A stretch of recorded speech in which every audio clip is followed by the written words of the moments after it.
Hello, everybody. Welcome back to the channel where we talk about stuff. Don't forget to leave a like on the video if you haven't already done so. It's a free and easy way to support the channel. Let me know what cryptocurrencies you're currently buying, what you're investing in, what you think everyone else should be buying. What's the top coin right now? I have about 3. It's currently 3 coins I'm focusing on, as I personally think that they will do well over the course of this cycle. And that's unless cycles are done. What would you do if Bitcoin became extremely boring? It's a weird question, but it's a very relevant one. Do you remember this has happened multiple times recently? This isn't like a one-off kind of thing. You know how we've had a lot of companies and investment vehicles, blah, blah, blah, blah, announcing that they all think that the 4-year cycles are kind of done. If you weren't here, if you happen to miss 11 months of videos, here we go. The idea basically folds down to, as the halvings aren't as dramatic as they used to be, we're not seeing these like huge drops down in the amount of Bitcoin being created. As we see retail investors kind of going into different spaces within the market and not just like into Bitcoin and into Ether like the larger cap coins, we could then potentially see the idea of like scaredness, people being scared within the market kind of disappear. Our cycles before have namely been prices go up, prices look pretty good. At some point around here, retail investors realize, hey, I could have gotten at that price. Now it's here, I could have made tons of money. People start throwing tons of money into the market, and the market does that thing that you saw on the news that eventually got you into crypto. But then what ends up happening is at some point, people start taking profits. Something happens in the news. Years ago, it was countries talking about banning crypto, and then prices began to fall. All these people who got in around here, they disappear. Prices keep falling.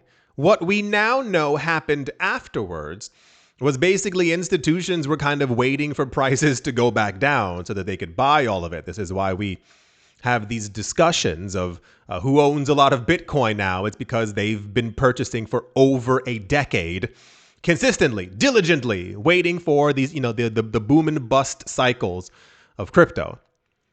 However, it's mainly big money, like big money in crypto. Things become a lot more stable. Instead of having 38 million people throw, random number, $1 into Bitcoin, and when they all leave, they all take that dollar with them, as opposed to having one company put in 38 million, and their conviction is, well, we're here to stay. We're going to buy 38 million every single month. We have no plans of selling. And we're waiting for Bitcoin to go to $30 million per coin. The idea then becomes any kind of a movement down in price is no longer as scary. The idea of an 80 to 90% correction, as we've seen before during other bear markets, doesn't really come out to play as much. So one of the weirdest for me, this is weird for me because I've been through multiple cycles, but also this is what crypto is. We know Bitcoin historically as this asset that has performed very well. But we also know the good 3-year period where you turn on the news and all the news anchors are like, Bitcoin has fallen by 90%. They have a little chuckle. And then when Bitcoin goes back up, Bitcoin becomes this like, everyone should own Bitcoin kind of thing. The weirdest part of that all is that if all these people are telling the truth, if all these analysts are talking about that Bitcoin cycles are officially over as we know them, the fact still remains in this scenario that Bitcoin would go up in price. You all get that. There would be no fall down. It would just be kind of a slow tick upward. This is how you get all these people talking about a $25,000 ether during 2027 and 2028. How would that happen? The market's supposed to be down. The market's supposed to be have crashed. That means that the market has gone up steadily over that time. And that's how you get to 2028 and 2029 for a $1 million Bitcoin. So here we are again. Someone else has announced it looks like Bitcoin from here actually might get a lot more boring. Makes people richer, but the drama that we've seen play out might actually be done with. It says Bitcoin's path to $1 million per token may unfold more gradually and with a lot less drama from the previous market participants as we just get big money into it. And it says, what if from here on, Bitcoin simply grinds upward slowly and to the right, with the long drawn out 80 to 90% corrections being replaced by a 10% dip over the course of a week. And then it slowly grinds upward to $1 million over the next couple of years in a very boring and underwhelming way. This is because of growing acceptance and adoption from the traditional financial system and major institutional players. If we get all this big money continuing to flow into the market, if you haven't seen, this is also why Bitcoin, and using the word stability with Bitcoin is, but this is why we've seen far more stability in the market as of late, and many other coins as well. We tout it as something boring. This has really been one of the weirdest crypto market years cycles ever.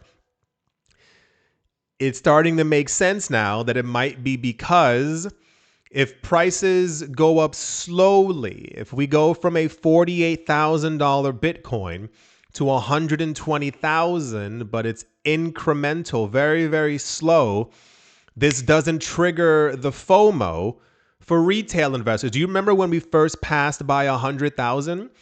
I remember I was hyped. Everyone else was hyped, but the news didn't cover it. It wasn't like a big thing in traditional news. This is normally a thing that when we reach these new milestones, it's because they happen very fast. In 2017, it was over the course of, I think, November and December. It was about a 6-7 week period that Bitcoin went from 7,000 to 20,000. That's a monstrous jump. If you move up slowly, there's nothing really exciting about it. So this is from someone called Plan C. If you could tell me why they're called Plan C, it says nothing about it inside the actual article. Everyone has like a plan something. Maybe it's Plan Crypto. I don't know, because Plan B is also meant to be Plan Bitcoin, what have you. I would say Plan Crypto, but yeah. So not only are we getting tons of companies and governments buying tons of crypto, we're getting this like echo that's beginning to get louder that we're probably done with cycles. That then leads to the question, what the fudge happens to prices this year? Do we get a $250,000 Bitcoin by December this year? Or is it next April? Do we see a run up to $500,000 on the 24th of December this year? Or do prices actually fall down by the time we get to January or February within the market? Apparently, a lot of things are in the works, and I say apparently because there's always like a slew of news, but we're meant to be hearing about a whole bunch of stuff from the ETFs. We're meant to be hearing a lot about new cryptocurrency bills and things being passed. And also, these companies are relentlessly buying huge amounts of Bitcoin and huge amounts of Ether. Every single day, they're not stopping. Even when we don't have them in the news, because I'm covering something else, it's still taking place. I wonder how people... No, this would actually be a genius way to make sure that normal people don't get into or stay in the market. How do you make sure that Bitcoin remains for the rich? How do you make sure that the public doesn't pay attention to what's going on? You make sure that they don't pay attention.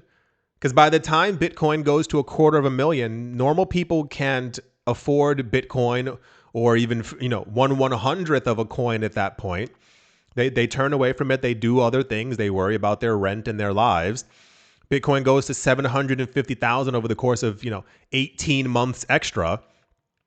The only people who pay attention are you being in the market, trying to shake your friends and tell them what's going on, but they won't care. People care when things happen quickly. It becomes kind of like oh my gosh, like what did I miss out on if you didn't hear about it from one day to the next? But if it never enters the news, if it's never exciting, I think we are witnessing a very sophisticated accumulation happening here. I think it's a bit weird, once again, that we keep getting analysts saying the exact same thing. That kind of, for those of you who don't know, that solidifies it in my head. It's not that I find it weird that they're all saying the same thing. It kind of, if you all have your charts and you all sit in your own coin, because these people all want to be right in their own manner. Nobody wants to piggyback off of everyone. You want to be the analyst who says $1 million and everyone goes, like that kind of thing.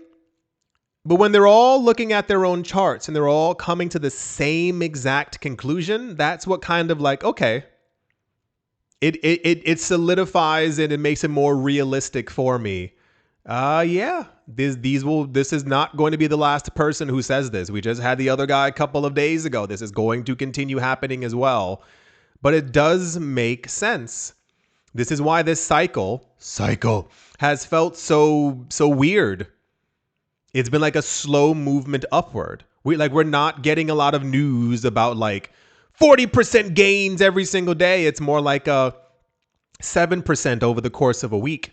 That adds up as prices go a lot higher. Someone's calling me and I was like, yeah. Anyway, very interesting. We'll see what ends up happening. We don't have a choice. Time moves forward, but I do think it's quite... I think the world's going to change dramatically I'll say it easily. If in the next 3.5, 4 years, we're at $1 million Bitcoin, we're going to be in a very different world, very different idea of what wealth and money and power are. So just get ready for that one. Yeah, I do hope you've all enjoyed. I do hope you all are having a great day. Morning, afternoon, evening, wherever you are, wherever the heck you might be. I do hope it's absolutely fantastic. Thank you all once again for watching, listening, liking, commenting, and supporting. And I will most certainly be talking to you all soon. See you.